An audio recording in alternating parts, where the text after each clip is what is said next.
trying out some new things with the HalpPipe. So we've got a new 2S 500 mAh battery in there. The aim of that was to bring the weight down to sub 250. And unfortunately, just put it on the scales, it weighs 253.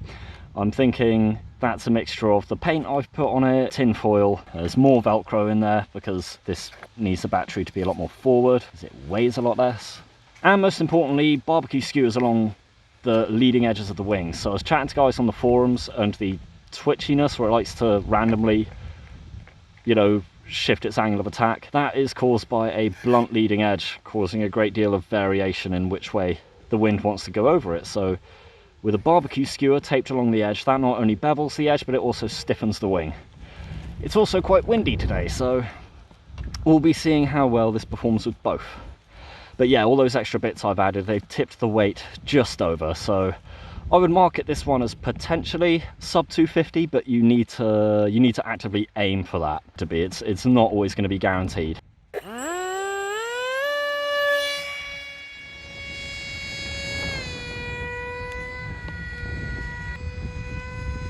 little bit more floaty. That's much nicer on the twitchiness. We've got the wind is coming in gusts because of rain. It's not constant, so it's really dead right now.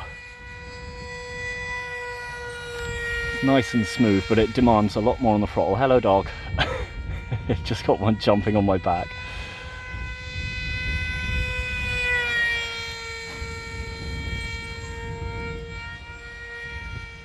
It is quite nice on lightweight mode though.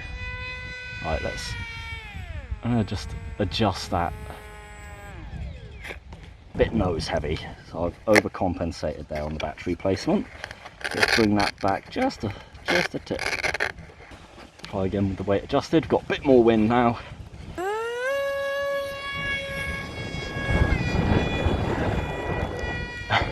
There we go. That's more what I was expecting the wind to be like.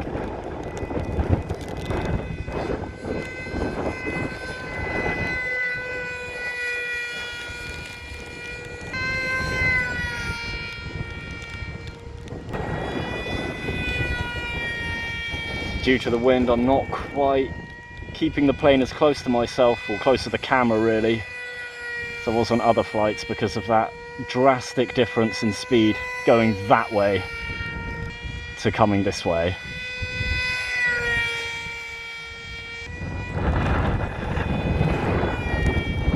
The wind just kicks it over. You can see how it's almost inverted there, and just sort of, whoa.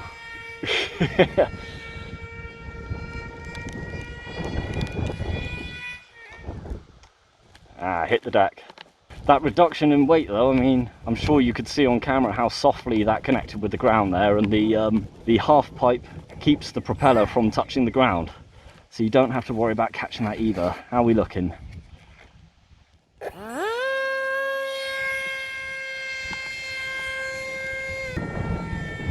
You see that when the wind catches sideways, it wobbles quite a bit, but heading into the wind, that new leading edge, it just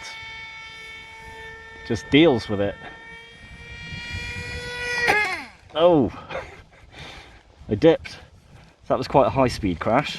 How are we looking? How are the insides looking? Looking pretty good. Let's do one more. I'm not sure how much battery I've got left on the 2S, so we'll do a couple more circuits with this and then we'll go back to 3S.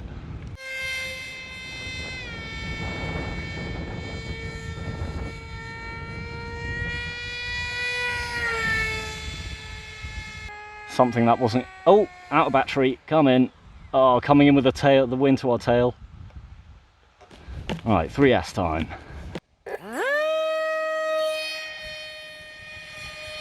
So much power already, right at my, whoa. Jesus. Right, throttle right back. You don't need anywhere near the power or anywhere near the throttle input that we have with 2S. Certainly more beginner friendly on 2S, but I do feel, I mean, it's hard to compare because of the kind of wind I've got today, and I don't know how it looks in a nice stable flight, but I do feel like those leading edges are making a huge difference. So to make the next version of this, I will sand down the leading edges and compare that characteristic. If you whack the throttle right up and just pull back on the stick, it can kind of go wherever it wants.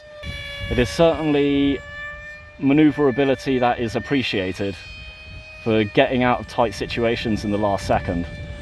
And many times when I've crashed the SU-34, it was like getting stuck in a stall and I was struggling to get out of it, and then suddenly it would twitch and I would just be going down.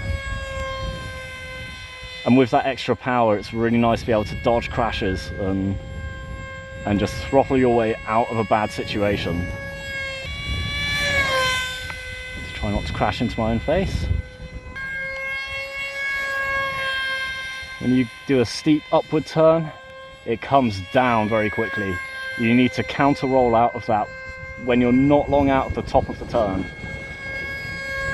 or you'll be going straight for the deck and it will be not dissimilar from the SU-34. Whoops. Kind of like that, except the wind caught me from behind and made it harder to control. Some of the guys in the forum were suggesting KFs. Makes the overall flight characteristic more predictable apparently for having a deliberate bubble of air rather than the inconsistent bubble of air to form the virtual airfoil that you get with flat plate wings. But what I've noticed with airfoils is that they, or at least under-cambered wings, definitely on under-cambered, I don't know if this applies so much to KFs, the wind, obviously with varying air pressure and turbulence and all that, varying wind speed, it causes the total lift of the wing to vary a lot, and so the planes, they bounce up and down. Whereas in the wind with a flat plate, it wobbles to and fro, but it doesn't jump up and down, which is something I really appreciate when coming into land, because this, keeping its altitude relatively, like, at least predictable, I wouldn't say that consistent, but consistent enough that I feel comfortable landing it. I feel like that's an advantage of a flat plate wing. Definitely over an undercambered, maybe over a KF. I don't know.